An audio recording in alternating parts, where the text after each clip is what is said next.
Great projects, and let's deepen now IFAD's strategy and try to understand what kind of actions are needed for alleviating hunger on a global scale. This is a special interview with President Gilbert Houngbo. So, hi, Michelle. Hello, Caroline, and welcome to everyone joining us at the Brazil-Africa Forum. I'm very pleased to be joined by the President of IFAD, Gilbert Houngbo. The COVID-19 pandemic has put multiple constraints to the normal operation of national economies. How are governments supposed to deal with the impacts of the pandemic? You know, this pandemic, what it has caused to the government is the challenge of, on one hand, having to be decisive in managing the health pandemic dimension, the crisis dimension, and therefore the short-term need, the humanitarian dimension on one hand, and on the other hand, maintaining a minimum on the socio-economic activity, the livelihood activity. So it's somehow kind of very difficult balancing act between lives, saving lives, and saving livelihood, in fact. On one hand, we believe that globally speaking, the world has done pretty much a good job. When you think about where we were, the fact that nobody was really prepared for this pandemic. So through the health information, now the guidance in terms of social distancing, the treatment or the testing, all of that I believe is going very well. And obviously we also have seen a lot of government, all government at a different dimension, all government really putting into consideration or in place a very specific actions to protect social safety nets and to making sure that the economic dimension is not too much damaged. And so that has been very quite positive in my view. The challenge that we need to all of us collectively work on is to bring together the short-term requirement and the long-term, the medium to long-term requirement, where the policies have to address the medium and long-term requirement in a way that next time, next shock we will have, that we are better prepared. And we are already seeing it during this so-called second wave. Vulnerable communities, especially in rural areas, are seriously affected by the pandemic.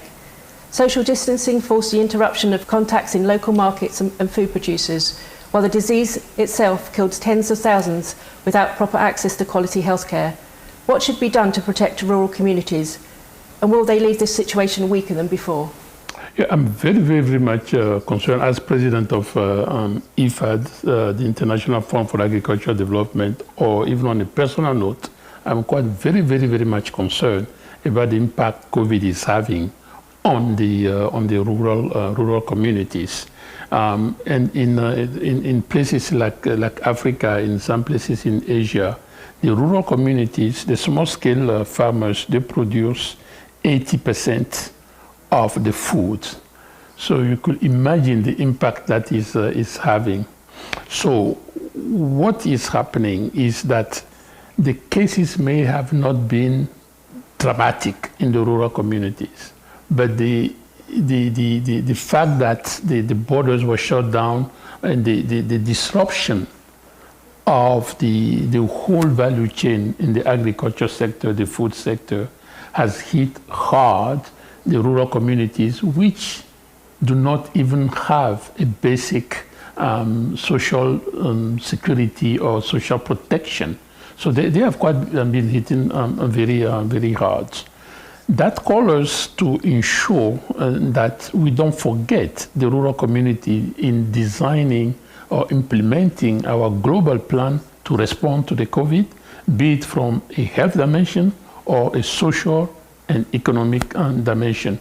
What COVID has also revealed is the necessity for us to more and more create economic opportunities in the rural setting. It's not just in the big or medium-sized cities. We really need also to create economic opportunities in the rural settings. Countries are fighting this pandemic with different approaches and policies, leading to many contrasting outcomes.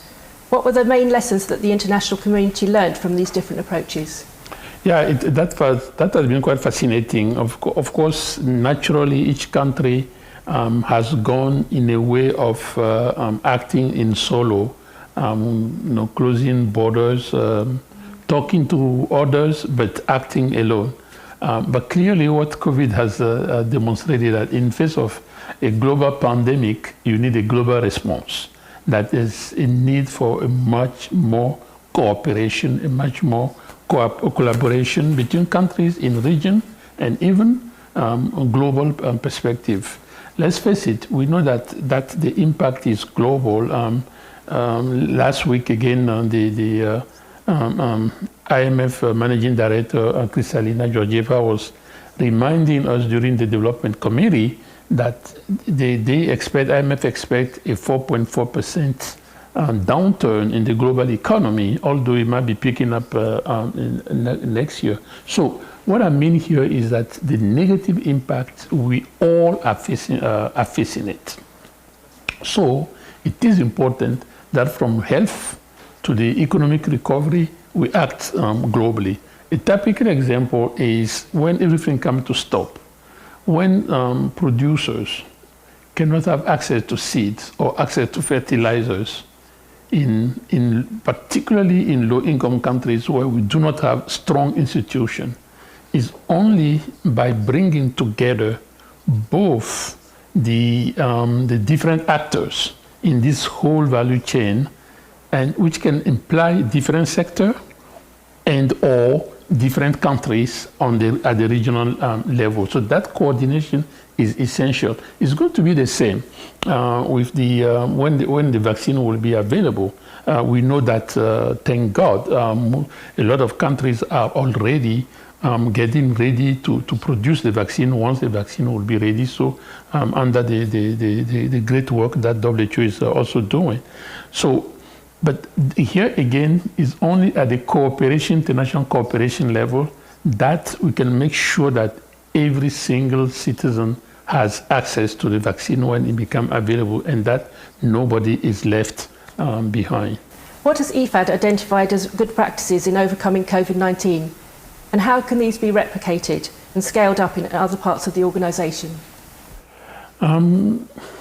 It might look a very, very small thing. Let me bring this up. What has been amazing to me is using the local community organizations. And what quickly we have noticed is that given our ongoing project, which itself already involves organizing our local communities in a local setting, by using those existing communities and organizations has helped us to pass the message, both the health information as well as the minimum guidance in terms of social distancing, and also discussing with them to ensure how do we go about our social economic activity in the context of respecting social distancing. And that has helped us a lot in keeping some activities going on. And I wonder if you can give us other examples of places where IFAD has helped.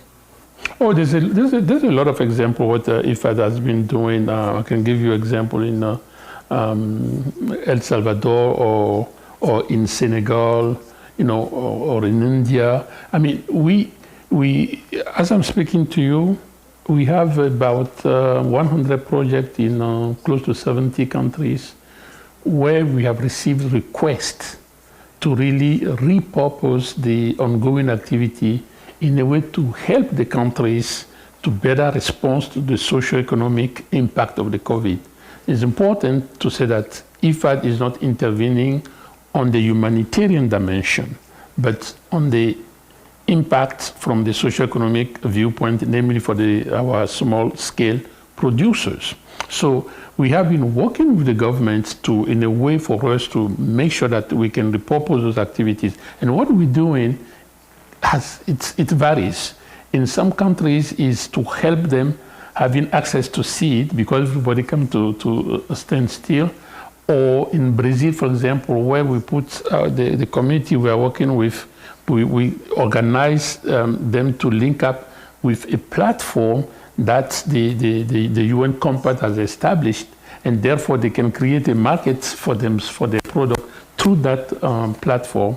Or in Bangladesh, where we have worked with the government to ensure that the policy response does include heavily the small scale holders, or in other countries where we help the communities by prepaying the month ahead in terms of what they owe to the microcredit, the local microcredits, because nothing is moving, their activity are not done, so they were almost in default of payment. So to avoid the problem they can have, we advance resources to pay what they owe to the microfinance institution.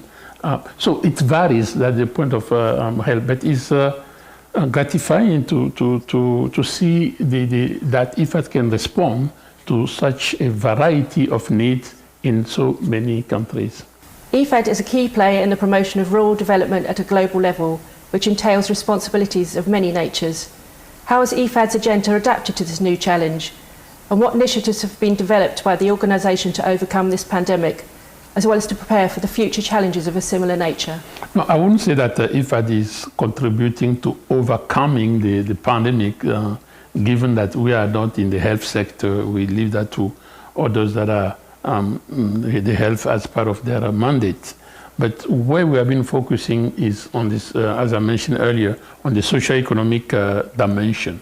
So in addition to repurposing our activities, as I described a little bit earlier, what we have done is to create a stimulus package, which we put $40 million, and now our member states, some of our donors have also put equivalent of somewhere the same amount, to use that in the countries that are mostly affected and that we know are already the poorest country in the world, trying to really have specific activities helping them to cope. So some of the activities I mentioned, like access to seed, these are what this initiative is doing, is maybe having these resources, specifically getting the seed and finding ways to deliver that to the country, although borders may be closed. And again, this stimulus package is financing different type of activity, which has been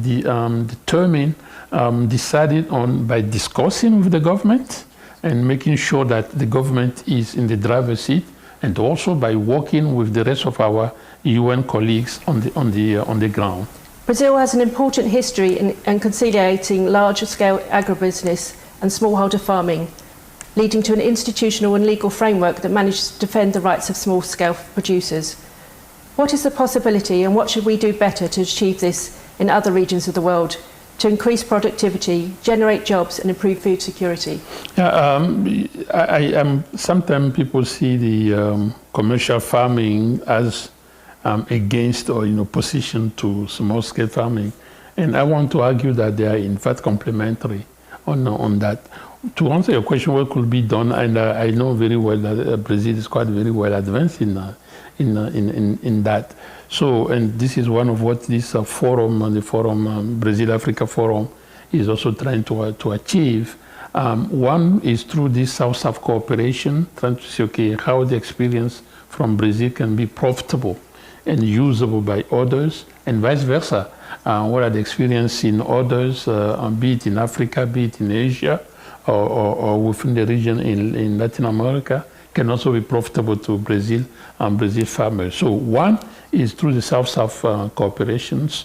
Two is by seeing how very often the Brazil experience has been useful in terms of creating the commercial farmers, creating some kind of a domestic market for the small-scale producers, which could help them. A typical example, when you have commercial farmers in the processing, they can have a processing plant that can absorb not only their own production, but also the production of the small-scale farmers, and therefore becoming an internal domestic market.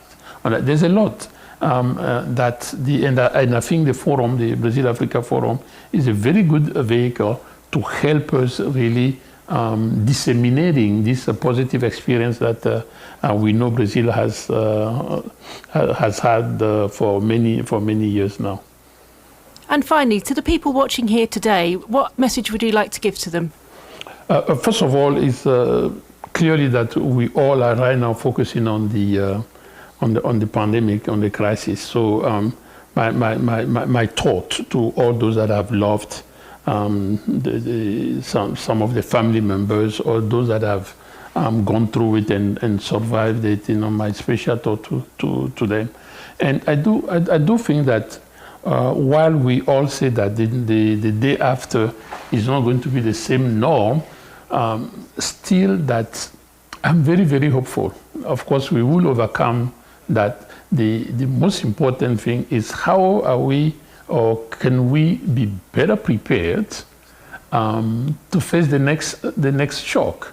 Today is the pandemic, COVID-19 pandemic. Yesterday was a tsunami in a different part of the world. Tomorrow, we don't know what tomorrow reserves us. So to me, investing in resilience is going to be crucial. Investing in resilience, making sure that every single human being has access to minimum social safety net is going to be crucial. And that, I think, Brazil, again, has a good experience to share through the South-South cooperations. So it's going to be crucial looking at different ways to build the resilience, particularly of the most fragile part of our society, be it in a rural or in urban setting. Thank you for your time, Mr. President. Thank you so much for having me.